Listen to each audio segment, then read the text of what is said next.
Mais what the fuck? En fait, on est maudit cette année. Il n'y a rien pour nous.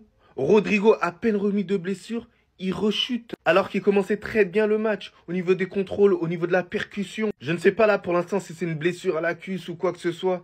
Mais je vous cache pas, ça me déchire le cœur. Surtout, on sait très bien ce qui arrive de plus en plus à Rodrigo. C'est plus un titulaire indiscutable comme la saison dernière. Après tout ce qu'il a fait pour le Real Madrid, il n'est pas reconnu forcément à sa juste valeur. On va pas se mentir. Il est souvent remis en question depuis l'arrivée de Kylian Mbappé. Et pour moi, un peu injustement parce que c'est l'un des meilleurs. Mais le fait qu'il soit jonché de blessures, c'est pas forcément à son avantage. Donc là, on se pose la question, est-ce que Rodrigo va s'en remettre de tout ça? Et j'espère que c'est pas une absence pour hyper longtemps, pour plusieurs mois. Parce qu'on a vraiment besoin de lui. Mais franchement, c'est pas de belles images. On sait très bien que c'est un bosseur. Parce que souvent, ces blessures, elles arrivent sur des joueurs qui travaillent énormément pour revenir très rapidement. Et au final, en plein match, ça peut péter. Donc voilà, j'ai l'impression que là, le Real Madrid, on est maudit. On va jouer contre Liverpool dans pas très longtemps. Et sans Rodrigo, ça nous fait mal. Surtout qu'il a déjà fait mal à Liverpool auparavant. Et ça nous aurait fait du bien d'avoir un joueur comme ça, performant régulièrement en Ligue des Champions. Vous mettez Mbappé en flop.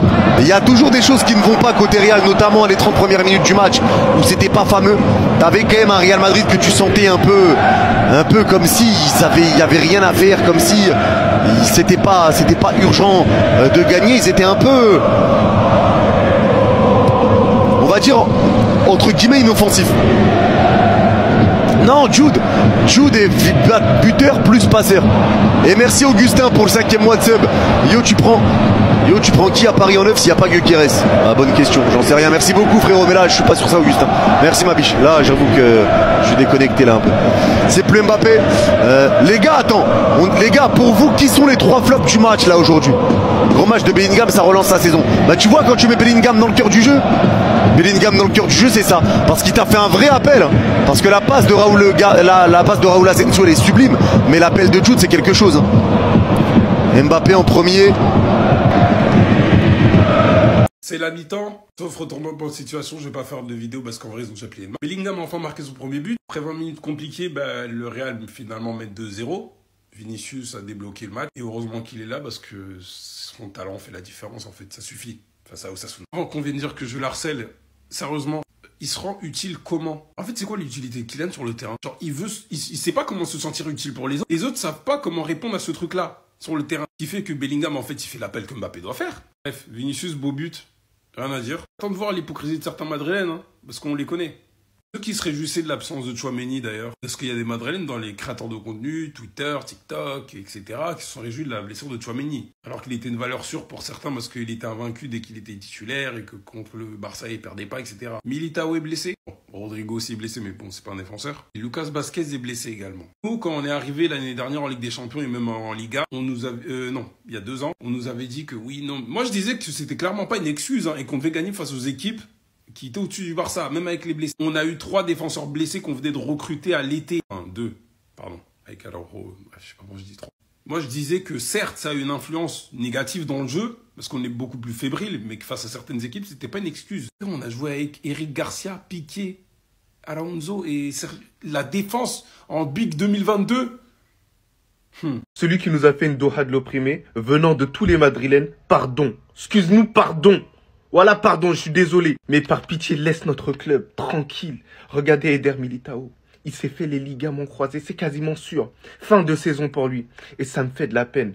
Alors on peut détester Militao, son style de jeu, voilà comment il joue sur le terrain. Actuellement, il n'est pas bon sur le terrain. Mais on ne peut pas souhaiter une blessure.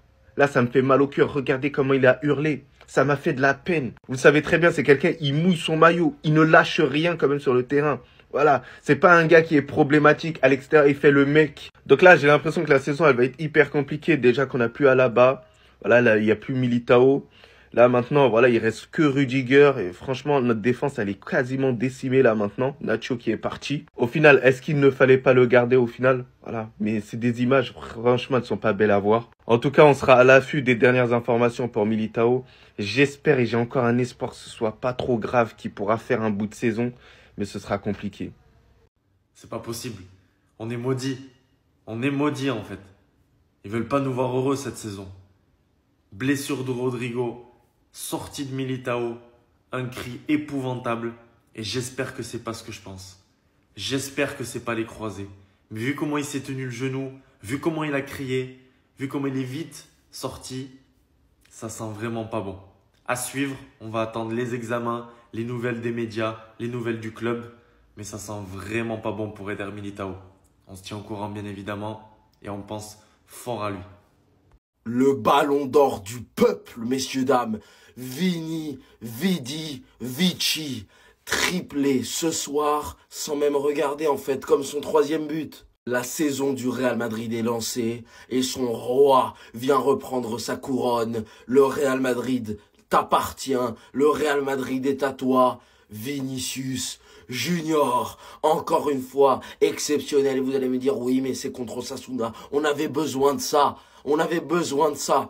Pour la première fois depuis un mois, je suis heureux de regarder le Real Madrid. Et c'est en partie grâce à toi et à toi également. Les votes ont parlé, lui parle sur le terrain. Il répond à tous ses détracteurs. Triplé contre Dortmund, triplé maintenant. Il est sur 9 ou 8 buts en 6 matchs.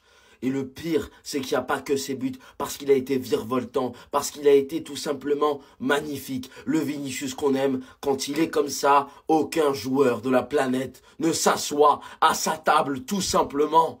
Vinicius, s'il te plaît, continue. Continue. Fais-nous que des matchs comme ça.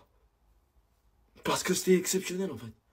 Parce que je me régale, en fait. Je prends du plaisir, je me régale à le regarder, ce joueur. Vinicius. Ti amo. Vinicius, te quiero. Vinicius. El balón de oro. Mais what the fuck? En fait, on est maudit cette année. Il n'y a rien pour nous. Rodrigo, à peine remis de blessure, il rechute. Alors qu'il commençait très bien le match. Au niveau des contrôles, au niveau de la percussion. Je ne sais pas là pour l'instant si c'est une blessure à la cuisse ou quoi que ce soit.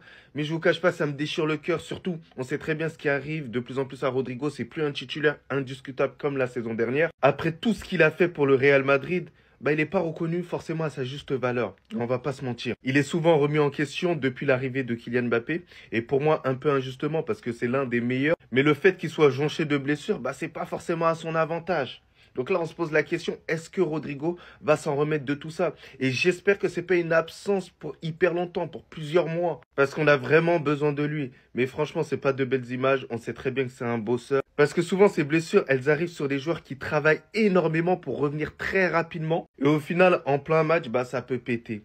Donc voilà, j'ai l'impression que là, le Real Madrid, on est maudit. On va jouer contre Liverpool dans pas très longtemps. Et sans Rodrigo, ça nous fait mal. Surtout qu'il a déjà fait mal à Liverpool auparavant. Et ça nous aurait fait du bien d'avoir un joueur comme ça, performant régulièrement en Ligue des Champions. Chiant. Vous avez entendu les cris. Vous avez vu les larmes de Rodrigo. Parce qu'est-ce qui sort qui se plaint aussi d'une douleur? En fait, c'est quoi? Le staff technique qui ne sait plus quoi faire. Mais qui à sa place faire quoi? On n'a plus de joueurs. On n'a plus de joueurs. On n'a plus de possibilités, plus de disponibilité. J'ai juste envie que la saison s'arrête. C'est un cauchemar. Le cri de Militao et le fait qu'il sort sur civière lui donne fortement l'impression que ce sont les croisés pour une deuxième fois en 2 saisons consécutives. Lui qui revenait des ligaments croisés sur le genou droit, désormais c'est le gauche. Rodrigo qui peine à trouver son rythme de jeu, ayant totalement l'impression d'être esselé devant Bellingham, Vinicius, Mbappé, qui revient à la base de blessure lui-même, sort lui aussi en larmes de son côté, et il est clair et net qu'il va lui aussi être indisponible pendant un moment. Le Real Madrid aujourd'hui n'a plus de défenseur. Eder Militao vient de se blesser, David Alaba n'est toujours pas revenu des ligaments croisés. Juan Martinez, notre crack, lui aussi s'est fait les croisés en début de saison. Et Jacob Oramon lui aussi s'est blessé de notre équipe secondaire. Ceux qui pouvaient un minimum dépanner, Tchouaméni et Carvajal, sont eux deux blessés également. C'est compliqué les gars. La saison qui n'est pas non plus facile à la base se complique de plus en plus. On perd aujourd'hui encore une fois 2 tauliers indiscutables. J'ai l'impression que ça ne s'arrange pas. J'ai tout simplement pas les mots. Heureusement que d'un côté, le résultat positif du Real Madrid à la mi-temps me remonte le moral. Je sais pas qui nous a marabouté, mais en tout cas, mon frère, chapeau à toi. Mais là, faut se le dire, le Real Madrid, depuis le début de la saison, il n'y a rien qui va. Heureusement que là, on gagne. Déjà que la saison commence mal, on se fait taper par n'importe qui, on s'est fait soulever au Classico. En Ligue des Champions, on a perdu face à Lille. Il y a Étoile Rouge de Belgrade qui se moque de nous. Tout ça parce que eux, ils ont réussi à marquer 2 buts face au FC Barcelone et nous, on n'a pas marqué. Et en plus de ça, Tchouaméni est blessé. Bon, lui, c'est pas grave. Et là, aujourd'hui, en l'espace de 38 minutes, on a eu 3 blessés. Et pas n'importe qui. Rodrigo s'est blessé, les amis. Le gars revient de blessure, il est déjà reblessé. Le pauvre, il est complètement dégoûté. En plus de ça, il faisait un très bon début de de match. Et comme si c'était pas déjà assez, je vois Militao aussi se claquer tout seul. Sachant que Carvajal n'est pas là, Tchouaméni n'est pas là, David Alaba non plus n'est pas là. Donc là, défensivement, à part Rudiger, on a personne. Et là où tu vois que le marabout de Ferran Torres est fort, c'est que même ceux qui sont venus remplacer les blessés, même eux ils se blessent. Lui aussi s'est blessé. Lucas Vazquez, voilà, nous on fait comment maintenant? On fait comment? Et tout ça, ça a forcé Carlo Ancelotti à faire jouer un gamin de la Castilla. Sinon, à part ça, vraiment, lui là, il allait pas voir le jour. Pendant quelle découverte, Raúl Asensio, les amis, il a 21 ans. Regardez la qualité de passe. Passeur décisif pour son premier match pour Jude Bellingham. Jude Bellingham qui avait pas marqué depuis le début de la saison. Il a fallu qu'un gamin de la Castilla monte pour lui faire une passe décisive. Moi, il me plaît déjà parce que le gars, il joue sans pression. Voilà, t'as même pas l'impression qu'il vient juste de monter. J'espère que Carlo Ancelotti va le garder dans l'équipe parce que si après lui aussi il disparaît comme les autres, les anciens jeunes de la Castilla là qui étaient avec nous, ça va vraiment m'énerver. En 30 minutes de jeu, Madrid a perdu Rodrigo et Militao, les deux Brésiliens. Franchement, c'est terrible et c'est dur. C'est dur. Rodrigo revient à peine de blessure, on le met titulaire, sachant qu'Ancelotti avait fait très attention avec lui, et il se blesse en début de match, et il est dégoûté, ça fait de la peine, c'est des images qu'on n'aime pas voir dans le football. Militao tout seul, il se blesse, et on l'entend hurler de douleur, c'est le genou droit, sachant que l'année dernière, il s'était blessé au genou gauche, si je dis pas de bêtises, surtout que les blessures l'avaient affaibli, une autre blessure à son autre genou, ça va être très compliqué, et franchement, on lui souhaite un très bon rétablissement. Sachant qu'il y a Tchouaméni qui va être absent pendant 1 mois. Et il y a Alaba qui reviendra de blessure bientôt, mais c'est pas pour maintenant. Franchement, les gars, c'est la merde pour le Real. Rodrigo qui de base ne se sent pas comme un joueur important dans le club. Il a la chance de regagner de la confiance, il se blesse. Madrid qui n'ont pas beaucoup de défenseurs cette année, bah ils en perdent un. Déjà que sportivement, cette saison, c'est très compliqué. Avec un Mbappé qui passe une période très très compliquée et qui a beaucoup de mal à s'adapter. On ne sait même pas s'il aime vraiment le poste auquel il joue. Un Bellingham frustré par son poste et un Vinicius qui n'a pas reçu le ballon d'or qui pour lui méritait. Franchement, bon courage au Real. Sinon, vous les gars, vous en pensez quoi? Ramenez sur Snapper, on s'ennuie. Les gars, c'est une dinguerie que tellement la passe décisive, elle était hard. Regardez Jude. Il est en mode Cormas. Il est en mode, mais c'est quoi ce poulet, les gars? C'est quoi ce bonbon? De la folie, les gars, que tellement la passe, elle est violente. On voit même pas à qui il l'a fait sur l'écran. Là, sur image, on sait même pas à qui il l'a fait. C'est le diable ou quoi? Transversal de plus de 40 mètres. Pouf! Colis déposé à Jude B. Colis déposé à Jude B. Il n'avait plus qu'à finir. Raúl Asensio, 21 ans, génération 2003. Il est rentré en cours de jeu suite à la blessure de Militao. Et regardez ce qu'il propose. Regardez. Même avant sa passe, défensivement, même s'il n'a pas eu grand chose à faire, c'est propre de ce qu'on voit. Et en plus de ça, il ose. Ce que j'aime bien, c'est qu'il ose. Il a osé faire la transversale suite à un appel de Bellingham. Il y a eu un moment aussi où il a reçu le ballon et il n'y a pas eu de solution de passe. Il a décidé d'aller tout seul, faire une percée, éliminer 3 joueurs et ensuite trouver le décalage. Vous savez ce qui est le plus frustrant? C'est qu'en fait, là, on voit qu'il a l'air bon, le petit. Le petit, ça se trouve, ça peut être la solution à tous les problèmes défensifs du Real Madrid. Et il a eu besoin d'une blessure pour qu'on le voit à l'œuvre. Et ça se trouve, dans la Fabrica, il y a plein de joueurs qui doivent être aussi bons que lui. Mais Ancelotti, avec sa politique, ne les fait pas jouer. Et c'est dommage de fou. En tout cas, très belle première partie du petit. Je pense qu'il ne peut pas faire mieux. Et il ne peut pas rêver mieux surtout. C'est tout pour moi. Surveillez pas le ciel, ça viendra d'en bas. Clic, clac, boum.